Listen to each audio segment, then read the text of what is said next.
अस्सलाम वालेकुम साथियों। आज का जो मसला है वो दोस्ती पे है। कहते हैं दोस्ती इम्तिहान लेती है। दोस्ती को परखना हो तो दो चीज में दोस्त बहक जाते हैं। अगर आपका सच्चा दोस्त नहीं होगा तो दो चीज में बहक जाएगा। आप उसको आसानी से परख लेंगे कि ये वफादार है कि वफादार नहीं है। ये एक रिश्ता अटूट होता है। इसको भाई से भी बड़ी अहमियत इसलिए दी गई है क्योंकि इसकी क्वालिटी अलग है। ये जज्बात से जुड़ा होता है और इसीलिए दोस्ती को फर्स्ट कहा गया है।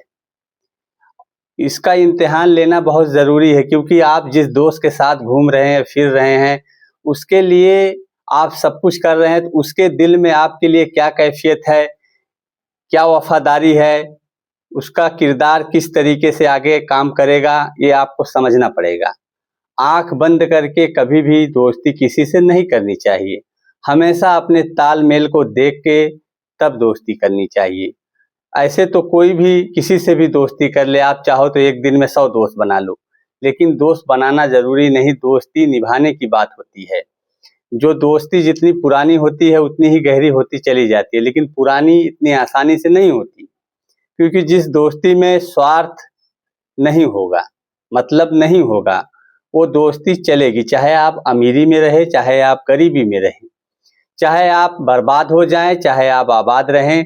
जो दोस्त दिल से जुड़ा होगा वो हमेशा आपका साथ देगा।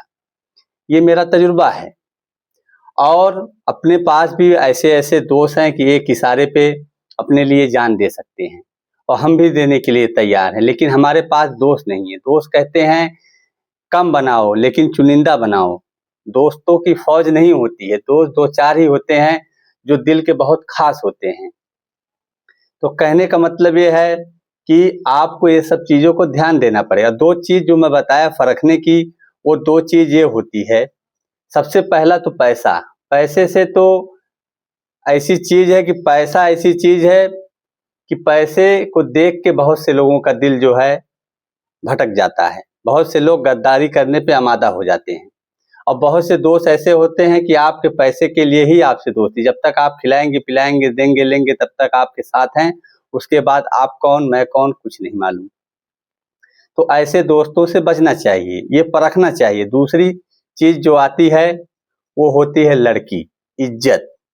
आपके घर की लड़कियों की क्या अहमियत है, आपकी बहन आपकी बेटी, उसकी नज़र में क्या अहमियत रखती है, ये भी परखना जरूरी है।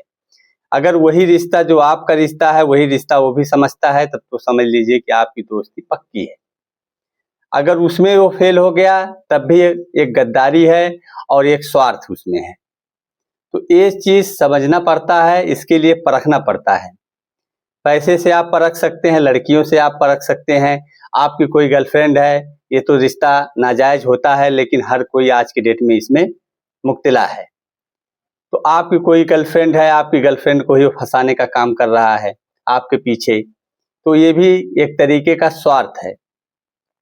दोस्त ऐसा रखिए कि जो है, कहते हैं एक शायरी है कि मैं आशिक हूँ आशिक मिजाज रखता हूँ, मैं आशिक हूँ आशिक मिजाज रखता हूँ, लेकिन अपने परों पे परवाज रखता हूँ।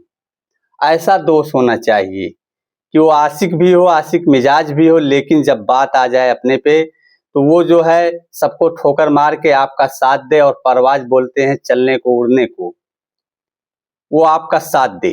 तो ऐसा दोस्त होना चाहिए। कोई भी खूबसूरती, कोई भी अप्सरा, कोई भी लड़की कितनी भी खूबसूरत हो, आपके दोस्ती में आए ना आए, सबको ठोकर मार दे अगर जहाँ दोस्ती की बात आ जाए। तो दोस्त ऐसा रखना चाहिए कि मैं आशिक हूँ आशिक मिजाज रखता हूँ, लेकिन अपने परों पे परवाज रखता हूँ। इस तरीके का अगर आपका साथी होगा तो आप समझ लीजिए कि बहुत परफेक्ट दोस्त आपके पास है, एक भाई आपके पास है जो आपके एक इशारे पे आपके लिए सब कुछ झोंक सकता है, निछावर कर सकता है। अस्सलाम वालेकुम।